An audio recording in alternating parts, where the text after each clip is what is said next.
America. Welcome to the Costa Mesa Pettis Perspective. This is episode 20, and thank you for watching once again. I always appreciate it. So we will get to the topic of this all politics being a local idea here in a minute. I was present for the council meeting 2 nights ago, and there was always my favorite part. One of my favorite parts is when you have when you have the time in the beginning when it's just kind of open mic for citizens. And there was 2 comments on coyotes and 2 comments on homelessness and some of the vagrancy as the folks were talking about. I'm going to get into that next video likely, because I want to talk about some other things. But the main takeaway from the meeting itself was the introduction of an ordinance. I'm going to read here. So, introduction of the ordinance amending Chapter 4, the Garbage, Rubbish, and Weeds of Title 8, Health and Sanitation of the Costa Mesa Municipal Code to implement the requirements of SB 1383 mandatory organic waste disposable reduction. So it was the first read under public hearings. There wasn't a lot of consent calendar. There was most of the meetings surrounded this idea, and really what this is, in a nutshell, it's rather complicated, but it's a mandate that's coming down from state. That's really, it's about organic waste redirection response. So what does that mean? So the state is basically telling Costa Mesa there needs to be a 75% reduction of landfill by 2025.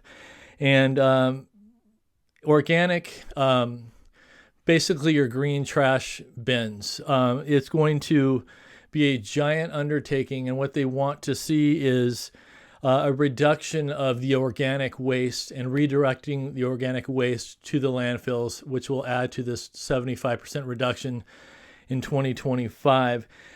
It's an interesting, the ideas, I'm not going to get into, it's the first reading, so there's a lot to it, but the sanitary district, the sanitary's responsibility will probably fall. It'll be things like marketing, education to the public, what we can do to redirect organic waste. And one of the main things brought up was composting, which is interesting because there was a lot of banter back and forth about composting and what can we do there's things that could be done at the city level and there's things that could be done at the individual level.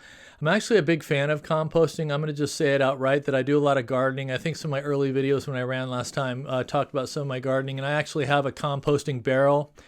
And it makes the killer soil. I mean, better than any soil you can buy at Home Depot, better than any fertilizer, better than any amendment you can buy.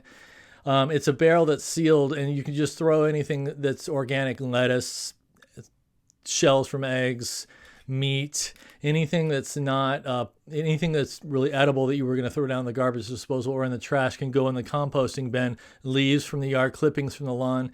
And over time, the little microbes make some of the best soil you've ever seen in your life. I already do that, so I'm a big fan of composting. I think it's a great thing to go after. The reason I bring up my part in it is because Arliss Reynolds was asking questions about, well, won't that contribute to the rodent problem? And actually it can, because I mean, my whole thing with composting and gardening started way back in Texas when Dr. Robert K. Blair, who said, God rest his soul, my grandfather in Houston, Texas, one of the things that fascinated me was his big composting pile that was gated off, showed me the earthworms. That's where it all started for me. I think it's a great thing to do.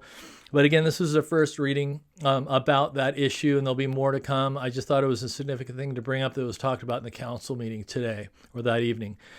Now on to the gist of what I wanted to talk about. So in the last video I did, I talked about the idea that in the context of the recall election, there's an effort by the far left to bully, to shame, and to call us conspiracy theorists, and therefore to prevent us from voting or going out to vote for the recall, and also to erode our individual liberty. And I had a lot of positive response, but I also got the inevitable naysayers and the people that thought that was just I think one person said, you've really gone off the deep end on this one. And I don't think so. And I think that what's happening now further reinforces my concern. Right now, and I'm going to go ahead and read Attorney General Merrick Garland, who, thank God, didn't make it to the Supreme Court. His quote, this came out of a news article: "Threats against public servants are not only illegal, but run counter to our nation's core values." Quote goes on to say, "Those who dedicate their time and energy to ensuring that our children receive proper education in a safe environment deserve to be able to do their work without fear of their safety." So what he's talking about, obviously, if you've been watching the news, is these recent, when I talked about the grassroots effort and the resurgence of the conservative grassroots, the mothers, the parents, the citizens that have decided to take it upon themselves to go to these school board meetings, to protest, to speak out, isn't something that we've seen much in this party, especially in a long, long time. If in recent memory, in my lifetime, I don't remember this much engagement. And frankly, it's scaring the shit out of those in power on the far left and those currently holding office. And so what Garland has done is directed the FBI and U.S. attorneys. I'm reading because I want to make sure that it's said correctly from this news source. It's actually AP. He's directed the FBI and U.S. attorneys' offices to hold meetings with federal, state, and local law enforcement leaders in the next 30 days, during which they will discuss ways to combat what the D.O.J. called a disturbing trend of harassment and threats against school officials. They're talking about you, Mom. They're talking about you, Dad. They don't like that you are speaking out and that your message, whether it be about critical race theory, whether it be about recent talks of mandates for school-aged children in school, they are not used to the powers that be being challenged. And let me tell you something right now. I'm calling on the newly appointed police chief, Ron Lawrence, because it talked about the next 30 days, he's directing people to talk to local, state, and federal agencies. That means our police chief.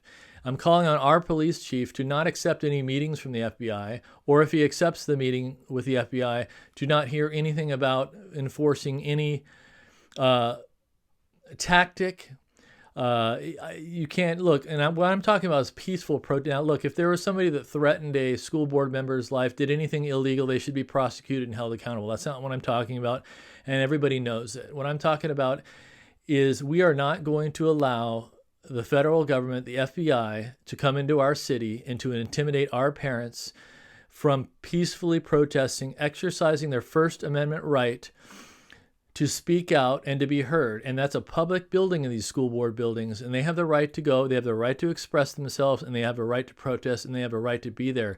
Whether or not it makes the people in power afraid, that is our right. And what I'm tired of is this boiling the frog approach to taking away our individual liberties. So it's over time. It starts with lockdowns. Then it goes into vaccine, 2 weeks to slow the spread. And again, I have to say it all the time. I'm a healthcare worker. I've been vaccinated. I believe in adult vaccination, but I more so believe in individual choice, and especially when it comes to our kids. So lockdowns, vaccine mandates, FBI going to our police to intimidate and bully our parents from peacefully protesting. When I say boil the frog approach, I'm talking about a little bit at a time. They're going to get us used to warming us up to the idea that this is a tyrannical new world order, and it's not going to happen in this city if I have anything to do with it. Everybody should be outraged about this. I don't care if you're a Democrat. I don't care if you're a conservative. I don't care if you're an independent, libertarian, whatever. It is clearly an attempt to intimidate those that would otherwise be going to a school board meeting, who doesn't like to normally speak out because they're afraid, to tell these people they might be spoken to by the FBI.